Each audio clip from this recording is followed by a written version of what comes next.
welcome to TechFunnel.com's interview series. My name is Danny White, and today we have joining us Leonard Kim. Leonard is a marketer who wins a lot of awards despite being a self-described expert at failing. But failing can't be the only thing he's good at, since book publishers like McGraw-Hill Business, companies like Cisco, Keck Medicine of USC, and Salesforce, universities like USC, UCI, Cal Poly Sonoma, and Art Center College of Design, large media publications like Forbes, CMO, Fast Company, Fortune, Adweek, Entrepreneur, and hundreds of others, and more than 500,000 followers across social think otherwise. Kim is the author of Ditch the Act, Reveal the Surprising Power of the Real You for Greater Success. His TEDx talk, Why You Should Let Your Peers Guide You, has been internationally recognized as one of the best TED Talks by Forbes and Inc. magazine. Leonard is managing partner at Influence Tree. At Influence Tree, he and his team teach you how to build your brand, get featured in publications, and growth hack your social media following. Welcome, Leonard. Thank you so much for joining us today. Hi, thank you so much for having me. I'm excited to be here. Awesome. So a lot of people talk about branding. You talk about extensively personal branding. What's the difference and why should it matter? Well, let's look at one thing. Let's say on the left side of the screen, you see XYZ company and whatever it may be, experience, service. Is John Doe, Leonard, and yourself over on the right talking about the exact same thing. Now, when our eyes kind of shoot at which one we kind of shoot towards looking at and reading the content from, 9 times out of 10, we're going to choose the person over the brand. And the reason for that is because branding's been around so long that it's been seen as inauthentic, it's been seen as just another company trying to fit a message into a certain way. When you think about it from a person's perspective, whether that's an employee at the company, whether that's an outside person, whoever it may be, someone's going to take that person's opinion a lot more seriously than they're going to take that brand message. Because the person's able to put in their personal experiences, things like that. Story in the consumer's mind. So when you compare those two situations, what ends up happening is most people tend to trust the person over the brand. My friend Joe Martin, he used to work over at Adobe. Now he works at CloudOut. When he was working at Adobe, he ran a test. He got the exact same copy, exact same image, and everything. Put 2 ads together. One he ran from his personal account, and one he ran from the Adobe account. Adobe's a big name. Everyone knows who they are. However, when it was attached to Joe Martin's name, there were 10 times more people clicking through it. So it just shows that people see people as more likable, easier to trust, easier to get to know than brand. So when it comes to personal branding, what it is, it's really going out there and taking the people who either A, work for the company, B, represent the company, C, or the customer, and putting them and making them the face of the overarching brand. Awesome. So a lot of people talk about what it means to be successful, especially in the marketing industry. You often equate giving up our own personal acts to achieve real and lasting success. Do you think that's really the secret, or is there something else that's combined with that? Well, when we think about our acts, what do we usually do? When we talk to our friends, we're a certain way. When we talk to our family, we're a different way. When we talk at work, we're a completely different way too. Right. And online, like if you see someone's post on LinkedIn, they're usually much different than what they look like on Facebook. Even talking to friends, like my best friend versus my acquaintance, chances are I don't talk to them the exact same way. Right. The office, let's say I'm talking to you, a person who's my equivalent, a direct report, superior, maybe the CEO of the company. Treating them all kind of differently too. So what I'm really doing is I'm like putting on like act per se and acting in every single situation. One, could this be the reason why we have so much depression and anxiety in our society? Like you turn up Instagram and you see everyone living their perfect happy life. Everyone's smiling. And wow, how am I going to go out there and connect with other people or be happy if I'm sitting here at work right now while everyone else is going out there having fun? But what ended up happening is, if you kind of look at the situation, how we ended up there, was a thing about 20 years ago where people kept up with the Joneses. Oh, you got a big house, I'll get a bigger one. Oh, you got a nice car, I'll get a nicer car. Oh, you have a boat, I'll get a bigger boat. And the same thing's kind of happening digitally now too, where everyone's out there and showcasing their best self. So no one knows how to do this. Everyone's lacking that human connection. Tiring too, but they're not able to make that happen, and that could be the reason for depression, anxiety. But on the other side of the equation, let's look at content creators, the people who are out there marketing. Everyone's making the same article, 5 ways to export. And when you read through every single one of them, they're pretty mechanical. It's very business-like, where they go, step 1, do this, step 2, do that, step 3, whatever. And not many people put in their personal experience into these situations. So as you're scrolling through, you're reading the articles, they all sound exactly the same. So you're like, and you kind of fall upon no one. And the way to get around that is off that mask, kind of being the same type of every single one of these situations and being congruent with your lifestyle, congruent with your habits, congruent with your actions. And then not just sticking yourself into like a business box or like a fun box or like a best friend box or like a mom and dad or a wife or a child box, but being the same all the way throughout. Now, how much more compelling would that 5 ways to XYZ article be if I was like, oh, here, let me tell you about my personal experience. Let me share an experience that I saw happen in the office. And by putting that personal experience and that personal touch onto things, and I guess you could say taking that act away and ditching the act, you're able to go out there and actually connect with people because people are getting to know the real you. So you talk a lot about social media and indeed an addiction to social media, as we've seen over the past couple of years, can definitely be like one of those enemies to overall success. So what are some of the worst enemies besides, addiction to social media, focusing, keeping up with the Joneses, things like that? What are some of the worst enemies to success? Well, I think the biggest enemy is kind of like that situation where you're not being congruent in your lifestyle. Let's say Oprah or Tony Robbins or some big time person were to walk in the room. Chances are you're going to act completely different. You're either A, going to go, oh my God, you're so amazing, and be starstruck by them, or 2, if you want to kind of work with them, you're gonna be like, okay, now I gotta bump up my ego and say I'm more than who I am. A few weeks ago, this person came over to my barbecue, and he was 21 years old. He just moved to Los Angeles from New Jersey, and he had no money. When he was talking to me, he's like, man, I'm so broke. I need to find a job and this and that. About 4 hours later, this guy Ishmael, who runs like some influencer conferences, one that I'm speaking at, and some other stuff, he came by and we started chatting. He pulled up a contract with this boxer who's like really big, and it was for a lot of money, and we were chatting about it, and we were just talking business. And then one of the guys was like, wow, this is such an interesting conversation. I'm learning so much. And then my friend Ishmael was like, well, you're always welcome to join the conversation. It doesn't have to be a dialogue. I mean, we're all here hanging out at the same place. You're welcome. Right. Yeah. So what do you do? And then like this guy comes up to me, tells me about all the bad things he has going on. And he's like, oh, this Ishmael guy is here. So he puts on his ego hat. He's like, hey, I'm going to go out there. I'm going to go and communicate in a way where I'm his equal. So he's like, oh yeah, I manage an artist. And he's like, no, I don't actually manage him, but I work with him. I made a startup. I'm working on a company. And then he just went out there and he was like, hey, you know what? Life sucks. I just moved here from I'm really ambitious. I'm looking for work, looking for the right opportunity. I'll work for free for a week or 2, and I'm ready to hustle and get something done. He would probably have that job right now. He'd probably have a way out of the situation.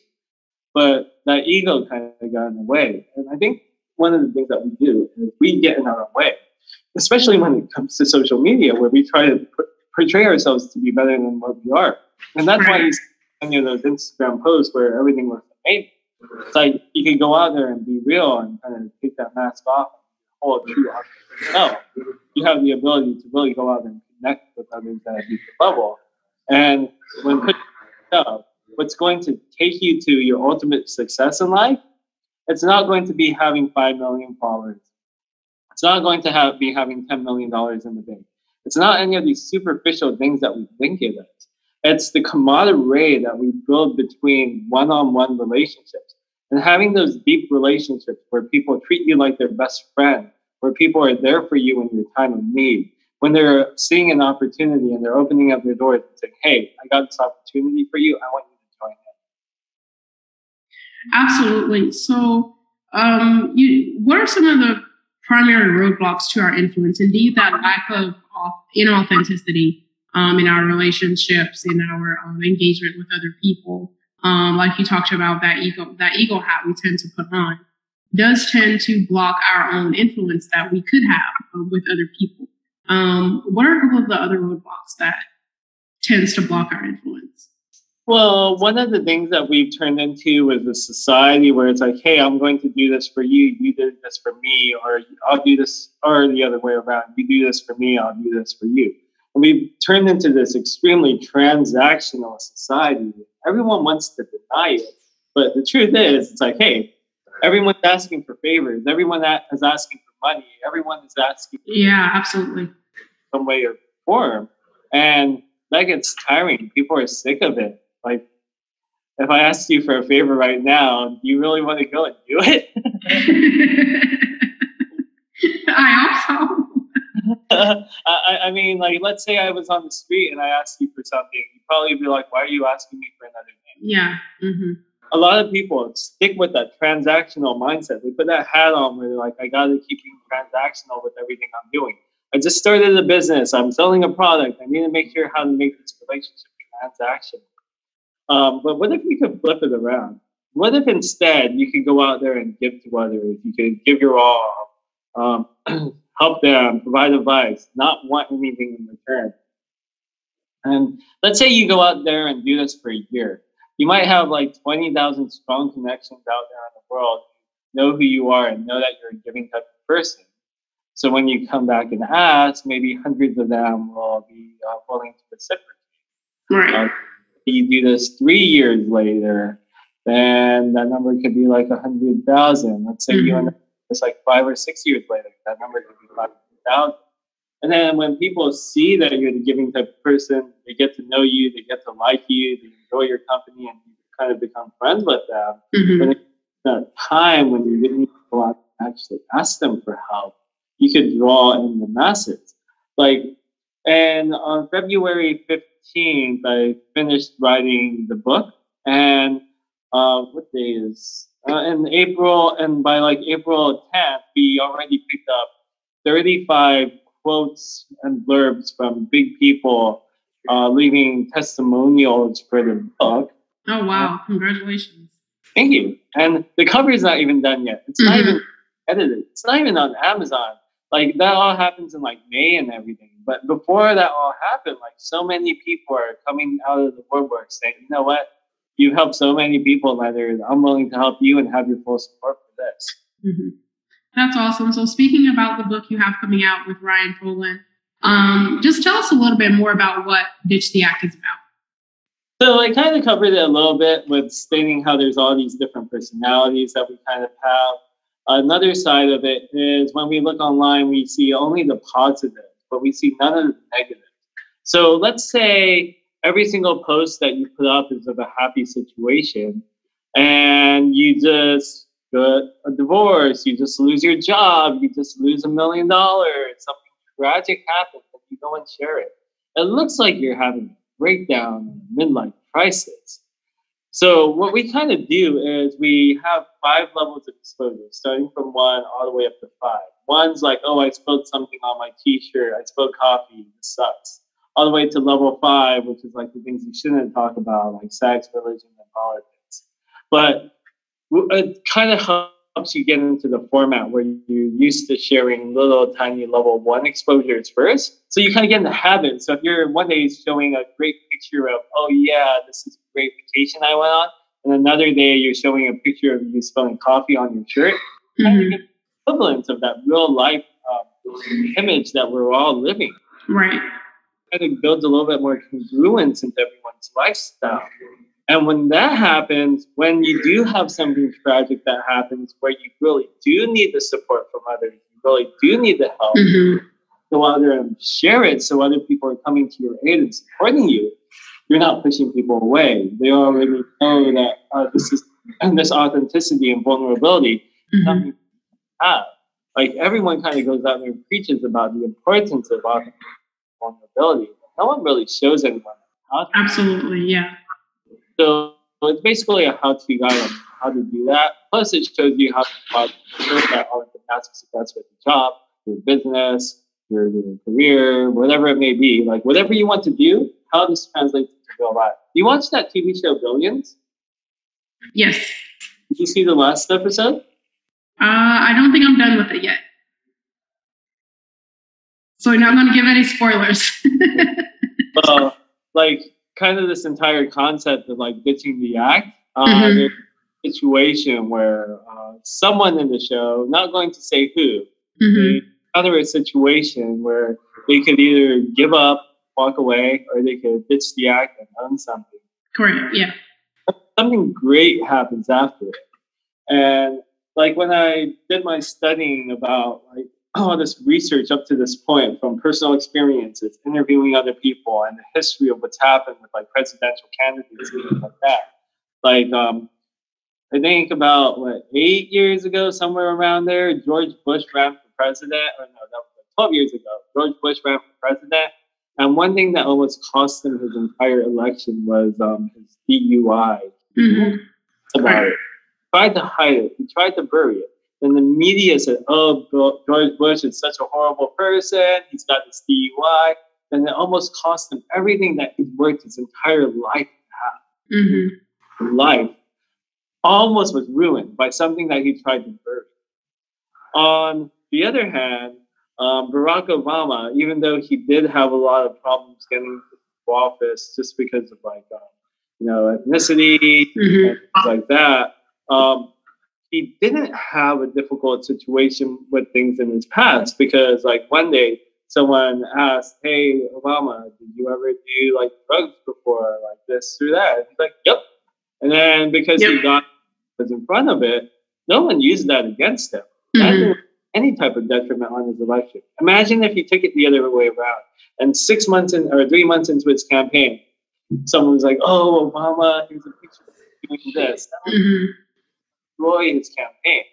So what we really have to consider this is we all have skeletons, and our natural instinct is to go and bury our skeletons as far as possible. Right.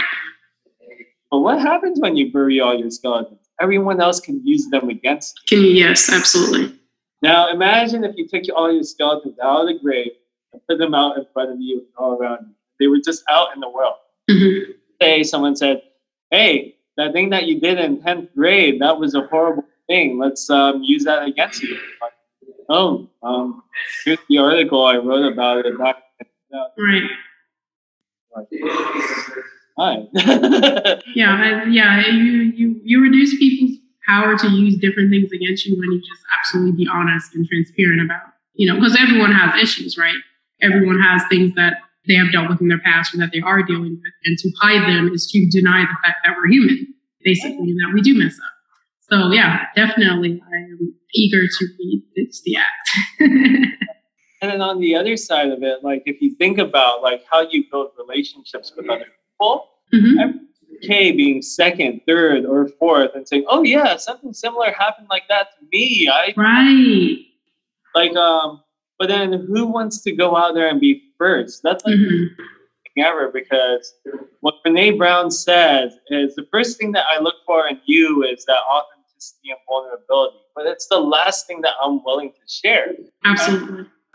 Personally, we see fear, weakness, blah, blah, blah, all the other stuff that comes with it. And the other person, they see it strength, courage, like bravery, boldness, things like that.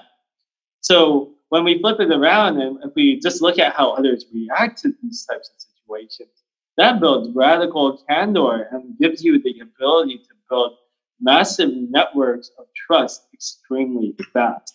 Yes, absolutely. That's incredible. That's really incredible.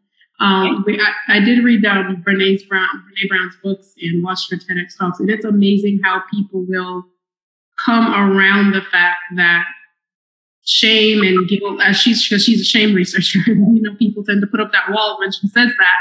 But it's amazing how people will rally around the fact that we actually are human and these things do exist, and we have to be transparent in order to connect with people. Because people don't live we don't live on perfect lives. So that's very amazing. Is there anything else that you would like to share with the audience? When does the book come out? How can people find out more about it? How can they find out more about you online? Sure. So the book comes out in October, I believe, as of like May, June, not really 100% sure. Going to be pre-sales available probably on like Amazon and other outlets like Barnes and Noble and things like that. To learn more about the book, we're in the process of setting up a website, pitchtheact.com. I'd love to share the cover and all this art with you, but we're in such an early phase where we don't even have all that together. For example, on Monday, I drove up to San Francisco to go speak at Salesforce. And in a room that fit 80 people, 60 people RSVP'd, and 75 people showed up. And I brought up my book PowerPoint slide. And it said, imagine a really nice looking book cover here. And I think what we're doing is we're kind of just ditching the act and just rolling with the punches, saying we don't have everything perfect. We're going out there and doing these different things. But I think if you're going out there too, and if you're watching this, this is a great opportunity for you to have the opportunity to learn the way to go out there and create these massive networks of trust, to go out there and build those relationships that get massive success. And that's by going to pitchtheact.com and either pre-ordering the book, learning more about it, or something like that, reading some of the early reviews we got. And if you want to find me, I'm at like Mr. Leonard Kim on Twitter or Leonard Kim, or you can type my name in Google and a lot of random stuff pops up. So there's a lot of different ways to find me. And my email is hello@leonardkim.com if you have any personal questions. That's awesome. This has been an incredible and fun interview. Thank you so much for joining us today. We really do appreciate your time, Leonard. Guys, thanks for listening to this interview. For these and other topics, please visit techfunnel.com. You can connect with us across social, Facebook, LinkedIn, Twitter, and Instagram. And we look forward to promoting that book, Pitch the Act, across techfunnel.com. Thank you so much. Thank you so much, Danny. Appreciate it. Thank you. Have a good day. See you.